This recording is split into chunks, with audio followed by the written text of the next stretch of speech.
다시 오시네 외치세 은혜의 시온. 우리의 목소리를 고백합시다. 보라 주님, 보라 주님, 구름 타시고 나팔 불 때에 다시 오시네 모두 외치세 은혜의 해니 시온에서 구원이.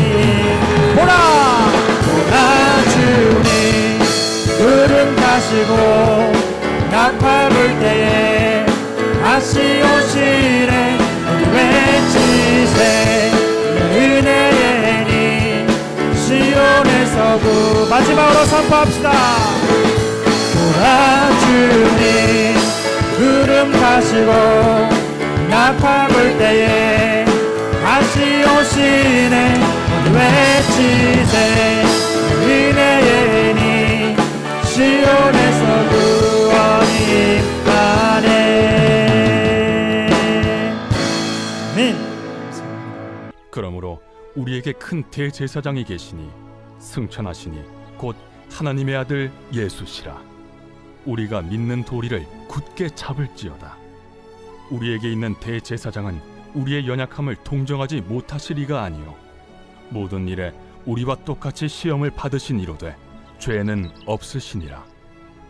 그러므로 우리는 긍휼하심을 받고 때를 따라 돕는 은혜를 얻기 위하여 은혜의 보좌 앞에 담대히 나아갈 것이니라. 되었습니다. 멜기세덱의 계열이 누군가, 멜기세덱이 누군지를 알아야 되는데, 멜기세덱은 생명의 시작과 끝이 성경에 기록되지 않은 인물입니다. 한마디로 멜기세덱의 계통을 따르는 예수님은 그 시작과 끝 또한 말할 수 없는 영원한 대제사장이라고 하는 것을 볼 수가 있지요. 아마 성막에 다녀오신 분들이나 성경의 대제사장의 옷을 재현한 것을 보신 분들은 알 것입니다.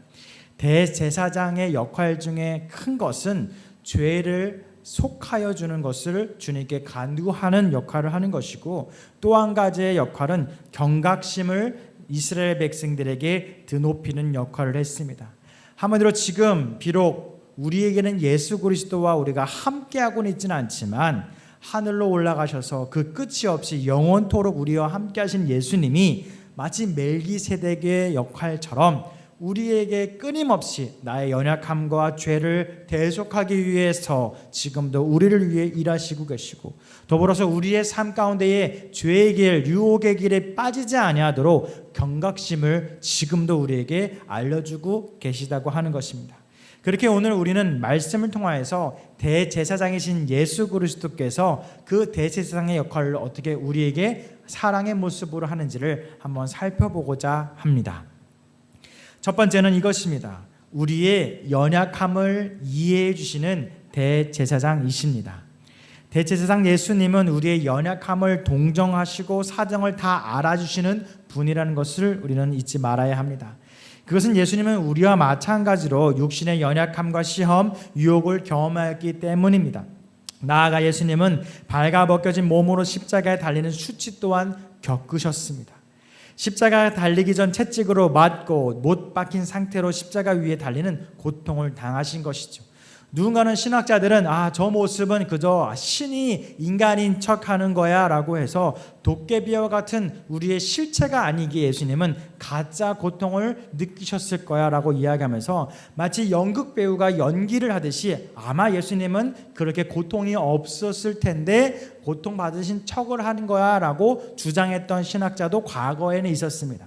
그러나 그 신학자가 다 잘못됐다는 것이 결정이 돼서 결국 예수 그리스도를 정의하는 말이 참 신이자 참 인간이라는 것으로 정리됨으로써 예수 그리스도께서 인간의 육체를 통해서 우리가 느끼는 똑같은 그 고통을 예수님도 겪었다는 것을 우리는 잊지 말아야 합니다. 그렇게 예수님은 본인의 죄도 잊지 않았음에도 불구하고 인간의 모습을 통하여서 사람들의 죄를 대속하기 위해 십자가의 고통을 홀로 외롭게 견디셨던 것입니다. 이런 연약함을 직접 감당하시기에 수치와 고통, 외로움이라고 하는 것이 당연히 있었을 것입니다. 그럼에도 불구하고 죄가 없으신 그 예수님이시기에 그 예수님을 통해 우리는 구원받았습니다. 그렇게 예수님께서는 누구보다도 우리의 연약함과 부족함을 아시는 주님이시기에 그 십자가의 고통도 맞이하나 감당하셨고 우리 또한 그로 인하여서 오늘도 자유로운 가운데 살아갈 수가 있는 것입니다. 그렇게 사랑하는 우리 교인 여러분들, 우리들은 성도입니다.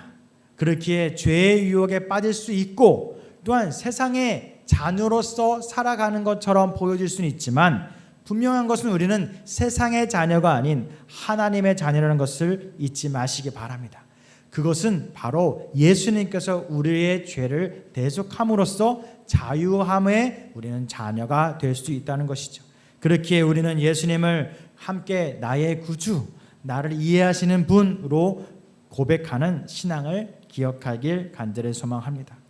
두 번째는 예수님께서는 순종의 모범으로서 대제사장의 역할을 감당하셨습니다. 사람으로 오신 예수님은 우리가 느끼는 고통을 동일하게 느꼈습니다. 인류의 죄를 대신하는 고난이었기 때문에 더욱더 힘들었을 것입니다. 그러고 나서 그 제자들이 눈앞에서 사라지는 모습을 보고도 육신의 아픔뿐만 아니라 정신적으로도 피폐해졌을 것입니다. 그럼에도 불구하고 통곡하시면서 하나님께 큰 기도를 올려드린 예수님을 우리는 기억합니다. 만일 할만하시거든 이 잔을 내게서 지나가게 하옵소서. 하지만 예수님은 이 간절한 기도를 순종으로 마무리하십니다. 그러나 나의 원대로 마옵시고 아버지의 원대로 하옵소서라는 이 예수님의 기도를 우리는 기억하고 있습니다. 이렇게 예수님은 십자가의 고통을 받음으로써 그 순종의 모범이 되어주셨습니다.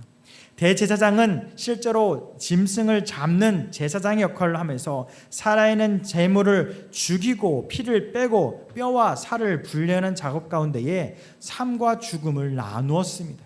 그것만으로 참 쉬운 일은 아니었습니다. 그만큼 그러나 그것이 살과 뼈를 가르고 피를 빼고 생명을 자기의 손으로 죽이는 행동을 통하여서 죄라고 하는 것이 얼마나 무거운지를 깨닫게 하였던 것이죠. 그런데 그것이 그저 동물에 한한 것이 아니라 예수님께서는 직접 스스로의 몸을 찢게 하시고 십자가에 돌아가시기까지 순종의 모범으로서 우리를 위한 희생하셨다는 것입니다.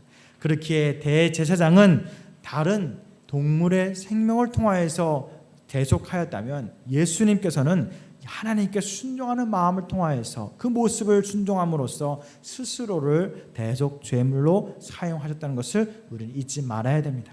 그렇게 우리는 예수님께서 우리의 삶을 구원하셨다는 구원자이심을 잊지 말아야 합니다. 세 번째는 대제사장인 예수님은 영원한 우리의 구원자가 되어 주셨습니다. 백성을 대표해 하나님 앞에 나아갔던 대제사장은 사람들이 죄를 용서받도록 희생제사를 드리는 역할을 감당하였습니다. 이런 대제사장은 하나님께 선택받은 사람만이 할 수가 있었습니다. 예수님도 하나님이 대제사장으로서 직접 임명하셨습니다. 레위지파인 아론 계통의 대제사장들과는 차원이 다른 멜기세덱의 반차 계통을 따라서 임명받은 영원한 대제사장이 된 것입니다.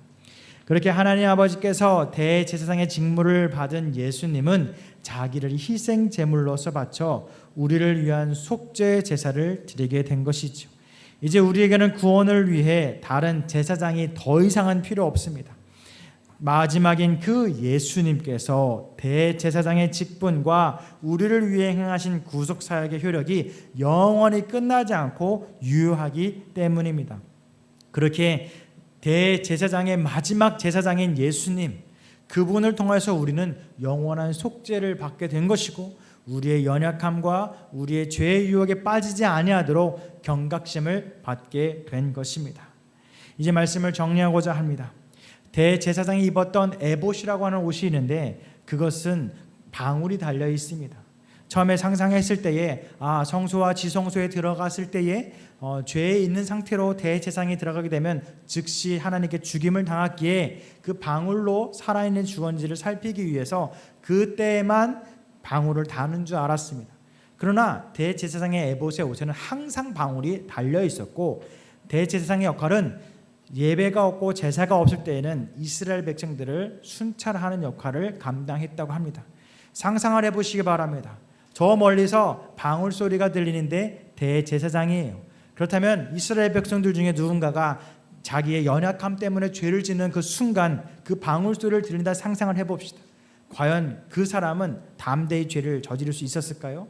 아마 하던 죄도 놓았을 것이고 이미 저지른 죄는 내가 잘못했다는 것을 알게 되었을 것입니다. 한마디로 예수 그리스도께서는 우리의 죄를 십자가에서 사해 준 것도 있지만 대제사장의 역할인 죄의 경각심을 일으키는 것으로 우리의 마음에 불편함을 줄 때도 있습니다.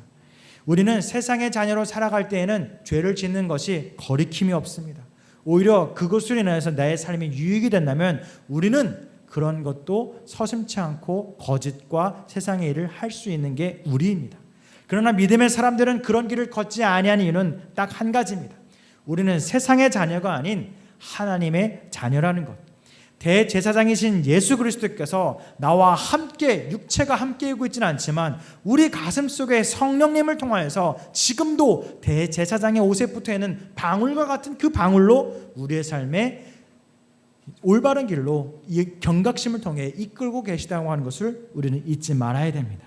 그렇게 대제사장이 백성을 위해 속죄의 제사를 드리고 죄에 대한 경각심을 불러일으켰던 것처럼 예수님도 대제사장으로서 우리를 위해 속죄의 제사를 드렸다는 것, 그것 제사가의 제물이 본인이었다는 것을 우리는 잊지 말아야 합니다.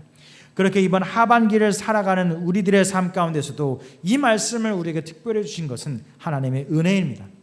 우리의 한 주의 삶, 이번 하반기의 시작을 우리는 예수 그리스도께서 우리를 위한 중보자이며 우리를 구원자이신 하나님 아버지라는 것을 꼭 붙잡음으로써 새롭게 시작하는 하반기를 정말로 결단코 나의 기도의 제목을 확인하고 나의 신앙생활을 점검하고 나와 주변에 있는 이들을 돌아볼 수 있는 귀한 섬김의 역사로 우리의 한 하반기를 시작하였으면 좋겠습니다. 그러하여 우리의 순종의 모범이었던 예수 그리스도를 기억하여 예수님께서 하나님을 섬겼고 예배하고 순종하였던 것처럼 우리도 하나님을 섬기고 순종하는 모습으로 나아갈 때에 우리의 모든 삶이 화목한 제사로서 주님께 올려드려질 것입니다. 그렇게 오늘의 말씀을 기억하며 세 가지의 묵상의 질문을 던져드리고자 합니다. 첫 번째 질문은 이것입니다. 예수님께 이해받고 싶은 나의 연약함은 무엇입니까? 두 번째는 예수님을 본받아 순종해야 할 것은 무엇입니까?